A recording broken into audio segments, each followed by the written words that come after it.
북구 성산 일대에 가야 10여 층의 우리가 무덤으로 정리를 해볼 수가 있습니다. 지금 성산의 정상에 성산 산성이 있고요. 그리고 주변에 한 70여 개의 가야 고분이 분포가 되어 있습니다. 우리가 가야 고분하면 지역마다 특색이 확인이 될 수가 있는데, 여기 성주 지역의 묘지의 특징을 보면 판석조 할석을 사용한 것을 볼 수가 있고요. 그리고 부각을 장벽에 덧대어서 혹은 띄워서 마련하는 것이 확인됩니다. 그리고 묘강과 각 사이에 할석으로 묘강 바깥까지 채우는 점이 성주 지역의 특색으로 볼 수가 있는데요. 자, 그러면 참고로 석곽에 대해서 한번 분류를 해보면, 아까 판석하고 할석 이렇게 얘기를 했잖아요. 판석이라는 것은 말 그대로 돌을 반듯하게 다듬어서 큰 산 보시면 됩니다. 할석이라는 것은 자연석, 깬석 이런 거를 석벽으로 이렇게 벽을 이렇게 쌓는 그런 부분을 볼 수가 있기 때문에, 판석과 다듬은 돌과 일반 할석을 두 분류로 돌을 사용했다고 보시면 돼요. 다른 지역도 이런 형태로 나타나는 걸 볼 수가 있는데, 대체적으로 모양새를 보면 아까 전시관에서 봤듯이 이렇게 한자로 철자 모양 형태로 구성이 되어 있는 것을 볼 수가 있는데, 그거는 뭐냐면, 쉽게 얘기를 하게 되면 주각이 이렇게 하나 딱 놓여져 있으면 옆에 부각이 하나 있습니다. 그러면 한자로 어떤 형태가 되죠? 철자 모양 형태로 되어 있죠. 아까 묘제 모형이 이런 철자 모양 형태로 되어 있고, 주변에 호석 주변에 작은 석실 무덤들이 이렇게 조성되어 있는 그런 모습들을 볼 수가 있습니다. 이렇게 한 것을 여기서는 철자형이라고 하는데, 다른 지역에 보면 이런 거 보면 또 11자 같이 생겼다고 해서 11자 형태 이렇게 주부각이 이렇게 또 얘기를 하는 경우도 있습니다. 이렇게 판석조 할석을 사용을 했다 하는 것을 볼 수가 있고요. 자, 그리고 여기 성주에 있는 이 고분은 대체적으로 한 3단계로 구분을 해볼 수가 있습니다. 구분을 하는 데 있어서는 묘제 단계 전체적으로 가야직은 다 형태가 유사한 형태를 다 볼 수가 있는데요. 목곽, 석곽, 석실 이런 흐름을 볼 수가 있습니다. 그전에는 목관이 있었겠죠. 그러나 가야가 형성이 되는 목관은 전체적으로 다 분포가 되어 있기 때문에 목곽부터 우리가 알았으면 좋겠습니다. 자, 목곽은 대체적으로 단곽식, 주부곽식 이렇게 분류를 할 수가 있습니다. 목곽을 하나만 만들 경우에는 단곽식, 그리고 부곽을 곽을 하나 더 만들면 주부곽식 이런 형태로 분류를 하시면 되고요. 그리고 석곽 같은 경우에는 돌로서 묘제를 곽을 짜는 건 형태를 볼 수가 있는데, 아까 얘기했듯이 판석으로, 할석으로 이렇게 돌의 형태를 가지고도 구분하는 것을 볼 수가 있고요.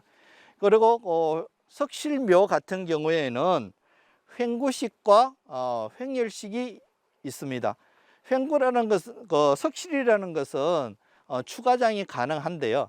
쉽게 생각을 하시면 됩니다. 추가장은 횡구나 횡열이나 다 추가장은 가능하지만, 그러나 횡구는 앞에 들어가서는 문이 없이 그냥 막아버립니다. 이것을 횡구라고 생각하시면 돼요. 들어가는 끈은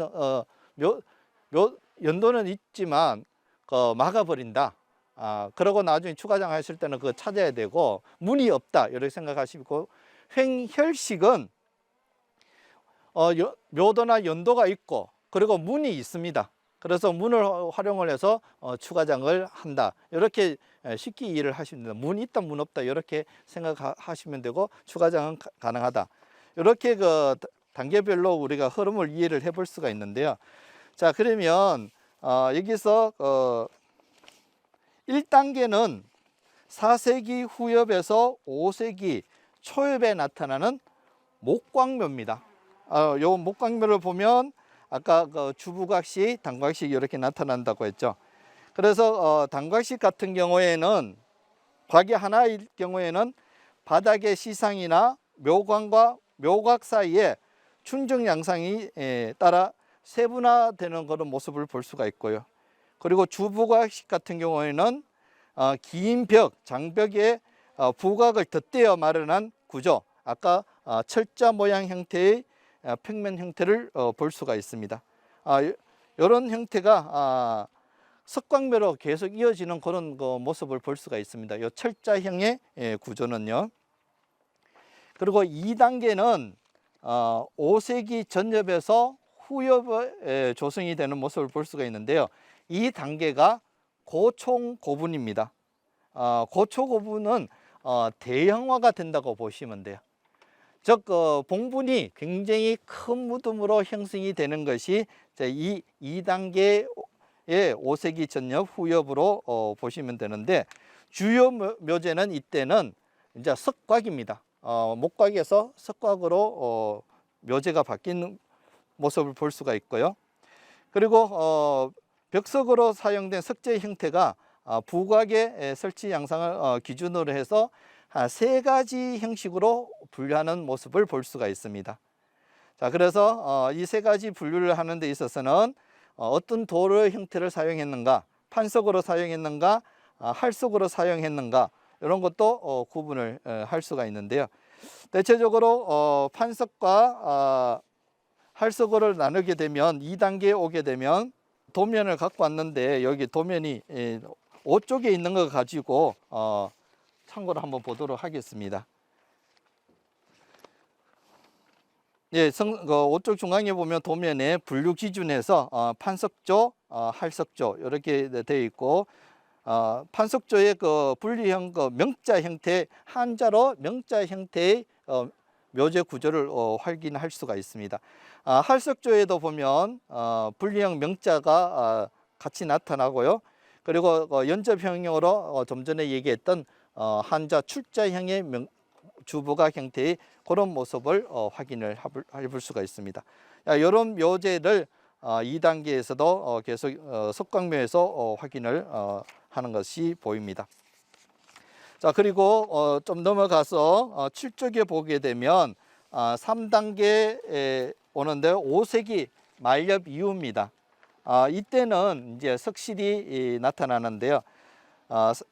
대형 석광묘는 3단계 들어서는 확인이 되지 않습니다.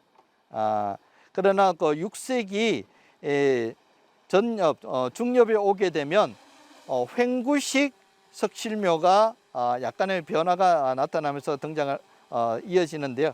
나타나는데, 매장 주체부의 장단비가 줄어드는 형태, 장방향으로 바뀌는 그런 모습을 볼 수가 있습니다. 그래서 2단계에 나타나는 수요식에서 횡구식이라는 묘제의 전환은 단순히 무덤의 구조가 바뀐 것뿐만 아니라 부곽이 사라지면서 유물 부장 습성이나 추가장 등의 장제적 변화도 수반한 혁신적인 변화를 보여주는 그런 모습을 볼 수가 있습니다. 그래서 대체적으로 3단계에 오게 되면 횡구식이 가장 먼저 등장하는 모습을 볼 수 있다, 이렇게 이해를 하시면 됩니다. 그리고 6세기 중엽 이후부터는 상호 간의 특출난 무덤은 거의 확인이 되지 않고 평준화되어 가는 모습들을 이렇게 살펴볼 수가 있는데요. 이렇게 평준화가 된다는 것은 묘주의 변화에 사회적으로나 정치적으로 배경이 달라지는 그런 환경들을 우리가 엿볼 수가 있습니다. 자, 이때부터는 거의 이 지역이 신라화가 된다고 보시면 됩니다. 그래서 톡이라든지 이런 형태 출토된 유물을 보면 신라의 영향을 받은 유물들이 많이 출토되는 것을 보여지기 때문에 이런 성주 지역의 성산가야 묘제의 흐름은 이렇게 3단계로 구분을 해서 보시고, 그리고 6세기 중엽대에 오게 되면 거의 신라의 영향화가 가까이 된다, 이렇게 이해를 하고 전체적으로 한번 둘러보도록 하겠습니다.